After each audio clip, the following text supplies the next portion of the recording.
बगल के हमारे स्टेट हरियाणा पंजाब दिल्ली को देख लो, जहाँ तीसरी और चौथी पार्टियों ने राज किया, तो कम से कम हमारी थर्ड पार्टी राज करे। मैं तमाम उन दलों को भी कहना चाहता हूँ तो कांग्रेस बीजेपी के खिलाफ है, उनसे अलायंस के रास्ते हमारे खुले हैं, आगे भी खुले रहेंगे। मैं कांग्रेस के नेताओं से, बीजेपी के नेताओं से कहना चाहूंगा, जो आरपीएससी बंद करने की बात करते, एसआई प्रतिगत करने की बात करते, तमाम पेपर लीक की घटनाओं के खिलाफ जिन्होंने आंदोलन किया, उनको एकजुट होकर इस भजनलाल सरकार के खिलाफ इस आंदोलन के अंदर हिस्सा लेना चाहिए।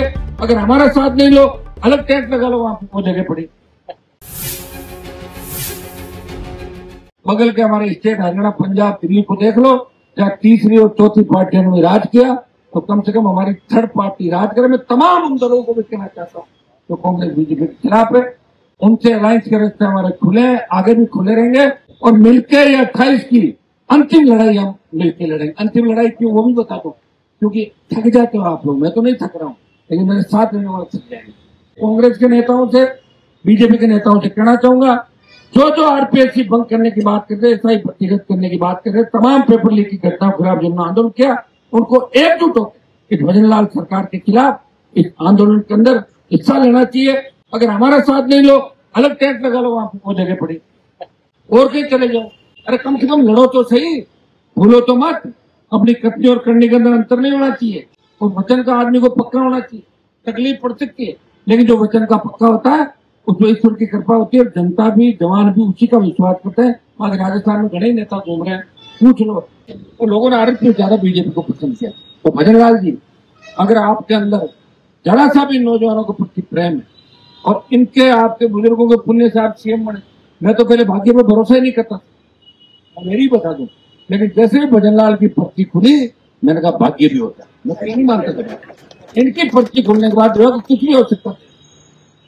एक दो ऐसे लोग और है देश के अंदर, उनका मैं बताऊंगा एक दो दिन बाद आपको, कि एक तो भजनलाल, एक दूसरा एक और नाम बताऊंगा जो देश में बहुत बड़े पद पे बैठा है, कि उनको देखने के बाद लगा कि भाग्य होता है। तो जिस चीज के लायक नहीं, कुछ ज्यादा किसी को मिल जाए, तो भाग्य की बात है। यहाँ पे संघर्ष करने वाले तो बहुत से लोग, सीएम के सपने भी बहुत से लोगों ने लिए, तो कई तो विधानसभा में नहीं पहुंच पाए, और कहीं पहुंचे तो भजनलाल जी बाहर खड़े रहते हैं। पता नहीं जेल के घूंट कैसे पी रहे हैं, हमें छूट रहे हैं चीजों की, और मैं हम इस रेस के अंदर थे। हम एक ही आह्वान आपसे करते हैं कि आप इस मुगालते में मत रहना। ये आंदोलन इनका हो गया, आंदोलन नई दिशा ले सकता है, और ये रेला दिल्ली की तरफ भी जा सकता है। और दिल्ली में हरियाणा स्टेट आपका है, और दिल्ली अगर हम पहुंच गए, हरियाणा दिल्ली, और जो तैयार बैठे पंजाब वाले हनुमान जी का रेला है, और उसमें शामिल हो, और जंतर मंतर और वोट करने किस तरह रैली तब्दील करें, और किस तरह मोदी की सियासत हिले। और ये अगर इतना नौजवान वहां दिल्ली में पहुंच गया, लोकसभा का सत्र भी आ गए, तो भजनलाल जी आपके लेने के देने पड़ जाएंगे। इसलिए आप, अच्छा यही है कि हमने राज्यपाल से मुलाकात करें, आप इस मामले में भर्ती को रद्द कराएं, आरपीएससी को भंग करें, तमाम जांच करें, रीट लेवल फर्स्ट की सीबीआई जांच करें, जिसमें बड़े मगरमच्छ पकड़े जाए।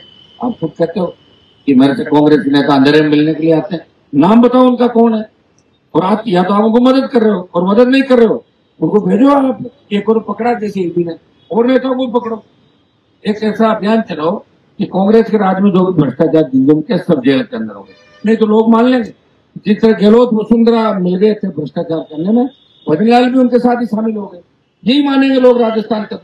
इतना बड़ा दुर्भाग्य है कि सुप्रीम कोर्ट के अंदर जिस तरह अभी जमानत मिली 2 लोगों को, एसआई ट्रेनी को, वहां सरकार ने वकील ही खड़ा नहीं किया एसओजी की तरफ। आप बताओ, एसओजी भी क्या रही, सबकी जमानत तो फ्री करो। पता नहीं कौन से इंस्ट्रक्शन कहां से मिले, दिल्ली से मिला, और कहीं से मिला। आप दबाना चाहते हो, लेकिन राजस्थान का नौजवान इस मामले को दबाने देगा।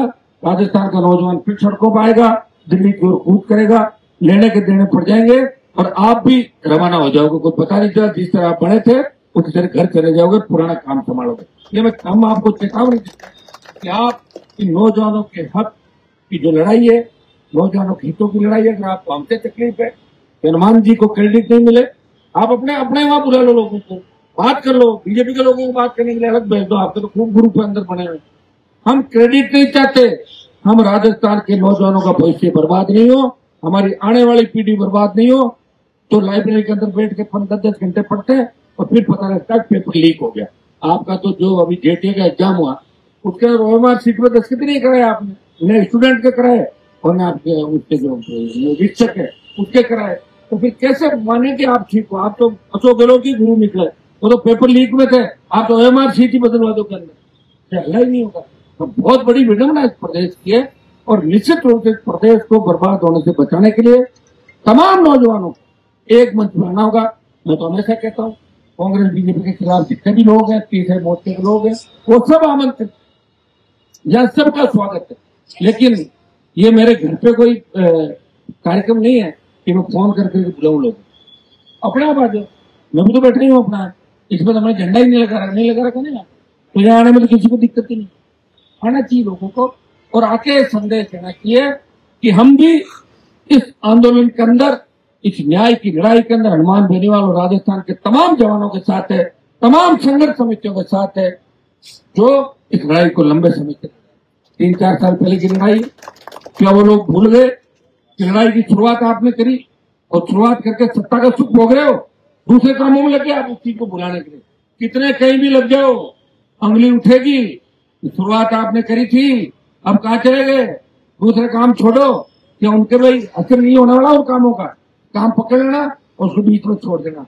तो जिन जिन नेताओं ने क्या ठीक नहीं है, मैं कांग्रेस के नेताओं से, बीजेपी के नेताओं से कहना चाहूंगा, जो आरपीएससी बंद करने की बात कर रहे, SI प्रतिगत करने की बात कर रहे, तमाम पेपर लीक की घटनाओं के खिलाफ जिन्होंने आंदोलन किया, उनको एकजुट होकर इस भजनलाल सरकार के खिलाफ इस आंदोलन के अंदर हिस्सा लेना चाहिए। अगर हमारा साथ नहीं लो, अलग टैक्स लगा लो, वहां वो जगह पड़ी, और कहीं चले जाओ। अरे कम से कम लड़ो तो सही, भूलो तो मत। अपनी कथनी और करने के अंदर अंतर नहीं होना चाहिए, और वचन का आदमी को पक्का होना चाहिए। तकलीफ पड़ सकती है, लेकिन जो वचन का पक्का होता है उसमें ईश्वर की कृपा होती है, जनता भी, जवान भी उसी का विश्वास करते हैं। आज राजस्थान में बड़े नेता घूम रहे हैं, पूछ लो। और ये मोदी ने जो रैली करी, मोदी ने पूरे देश को लगाया, प्रदेश को लगाया, तब जाके वहां रैली करी। अपने तो एक आह्वान पर लोग आगे बिना घेर, लोगों ने कहा आप बैठे रहो, हमारे इस बार आपको मजबूत करने के लिए। तो ये ताकत राजस्थान में खड़ी है, और ये ताकत इस दिशा की ओर इंगित कर रही है कि आने वाला समय न कांग्रेस का होगा न भाजपा का होगा, आने वाला समय राजस्थान के नौजवान का होगा और किसान का होगा।